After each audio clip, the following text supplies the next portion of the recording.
Oke, assalamualaikum warahmatullahi wabarakatuh. Selamat datang tentunya bersama saya teman-teman. Jadi gimana kabarnya? Masih semangat menjadi konten kreator Facebook? Ya, saya doakan semoga teman-teman masih semangat karena banyak sekali ibu rumah tangga yang sudah sukses untuk di Facebook ya. Padahal videonya itu tentang kehidupan sehari-hari saja. Nah, itu sebagai motivasi kepada teman-teman semua bahwa memang konten original itu akan sukses ya. Jadi ya konten original itu akan sukses, saya bilang kenapa? Karena kita tidak akan pernah terkena pelanggaran. Nah, itu yang utama ya. Kalau kita menggunakan konten reupload, yang pertama adalah kita nggak tenang, yang kedua adalah kita sering cek kotak masuk dukungan, itu pasti ya.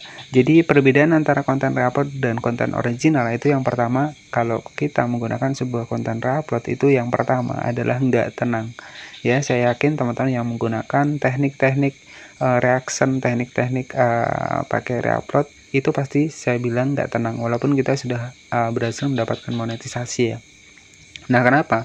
Karena kita nggak pernah tahu konten yang kita reupload ini kapan terkena klaim hak ciptanya. Karena yang namanya reupload itu beda pemegang hak cipta ya. Jadi pasti kita reupload dari video dari TikTok kita ambil ya, dari Instagram kita ambil, dari YouTube kita ambil, kita nggak pernah tahu ya pemilik hak ciptanya kapan mengeklaim video kita. Nah, jadi seperti itu. Nah, berbeda ketika kita menggunakan sebuah konten original ataupun konten yang kita rekam sendiri ya, itu adalah malahan kita tenang ya, itu bisa jadi jangka panjang. Buktinya ibu rumah tangga yang hanya membuat sebuah video keseharian sehari-hari saja, kemudian menambahkan caption tulisan ya, misalkan tulisan cerita kehidupannya, itu malah sukses untuk di Facebook ya. Nah, jadi seperti itu. Jadi intinya ya kita bisa ambil positif dari ibu-ibu rumah tangga yang nggak ada teknik-teknik reupload ya.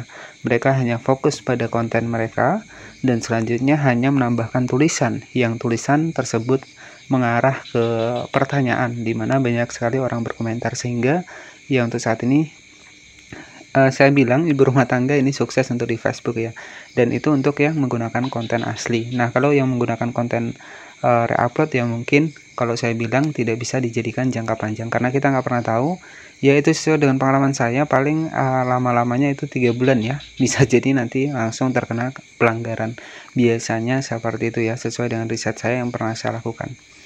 Dan oke, jadi di sini kita akan bahas bagaimana sih cara kita bisa mengetahui untuk audiens kita ini sukanya nonton apa sih. Nah, jadi seperti itu ya. Jadi buat teman-teman nih, nah di sini kita masuk ke bagian dari Facebook terlebih dahulu seperti ini ya.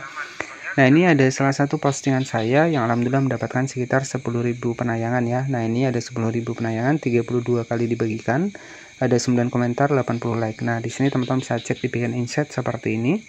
Nah, ini merupakan penayangan yang cukup ya, cukup signifikan juga untuk penayangannya 11.000, kemudian juga impresinya di bagian dari 10.000 impresi klik ya. Dan untuk pendapatan ini 1,40 dolar ya. Nah, jadi sudah lumayan teman-teman. Dan ini saya mendapatkan yang namanya adalah iklan in-stream. Jadi saya memang dulunya itu saya nggak berfokus di bagian dari reel ya. Jadi saya lebih berfokus ke video panjang. Nah, kenapa?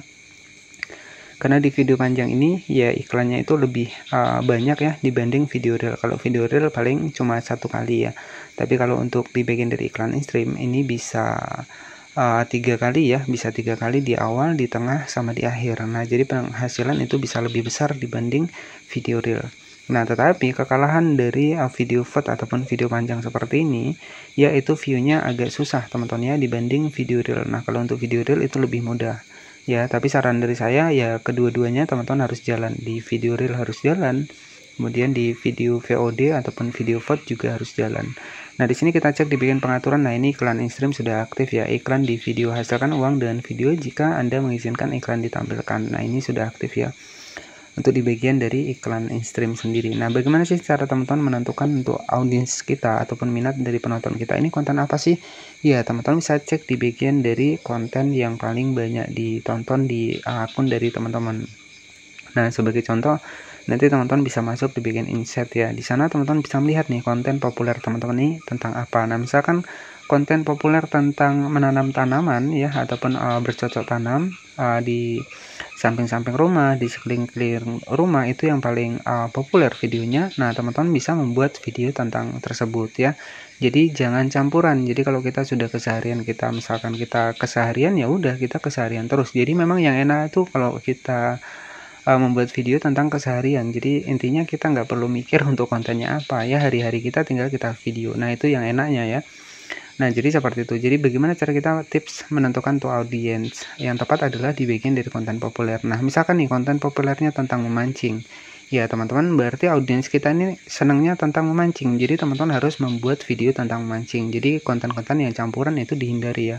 Jadi jangan sampai kita sudah konten memancing ini sudah banyak yang peminatnya, kemudian kita nanti acak-acakan lagi konten tentang makan-makan atau konten tentang berkebun. Nah jadi kan itu sudah nggak rekomendasi lagi ya. Jadi ya saran dari saya fokus pada satu niche konten. Nah kenapa sih kita harus lebih fokus pada satu niche konten, yaitu agar yang pertama sistem rekomendasi dari Facebook ini bisa merekomendasikan untuk konten kita ke kreator-kreator yang lebih dulu ya, ataupun kreator-kreator besar dengan tema yang topik ya. Jadi seperti itu, misalkan kita tentang mancing ya nanti akan direkomendasikan ke kreator besar yang juga pembahasannya tentang memancing. Jadi sistem kerja dari algoritma dari Facebook sendiri ataupun sistem rekomendasinya adalah seperti itu teman-teman ya.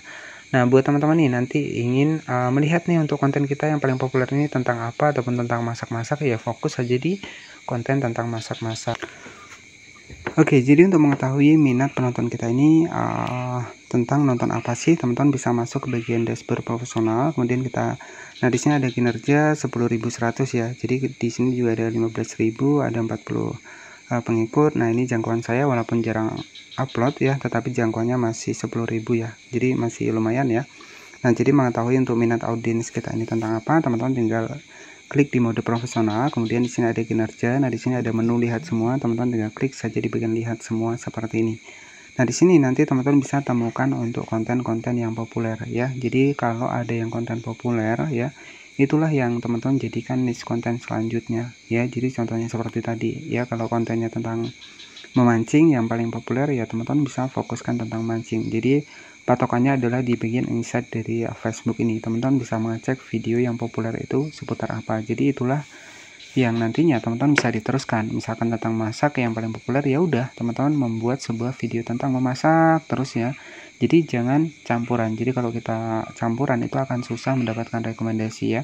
Jadi sistem dari Facebook sendiri akan bingung nih untuk menentukan niche dari konten kita ini tentang apa ya. Jadi seperti itu yang bisa saya sampaikan, dan mungkin saya mohon maaf ya buat teman-teman yang mungkin belum sempat saya balas untuk komentarnya, karena ya yang komentar ini banyak sekali teman-teman ya. Jadi nggak terkejar juga kalau saya balas ya.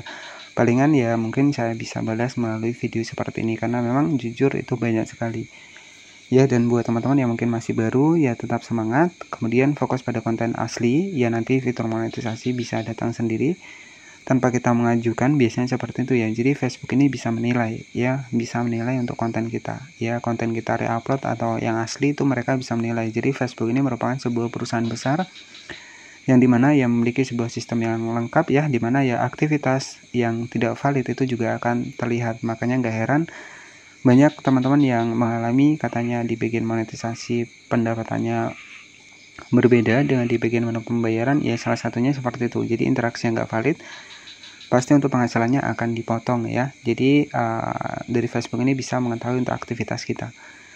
Dan oke, jadi seperti itu saja yang bisa saya sampaikan. Semoga informasi ini bermanfaat. Jadi nanti bisa cek di bagian audience, di bagian dari dashboard insight ya, dimana jika ada video yang populer itulah yang jadikan niche konten selanjutnya. Jadi jangan campuran agar lebih mudah mendapatkan rekomendasi. Terima kasih yang sudah menonton. Selamat malam, selamat beristirahat, dan wassalamualaikum warahmatullahi wabarakatuh.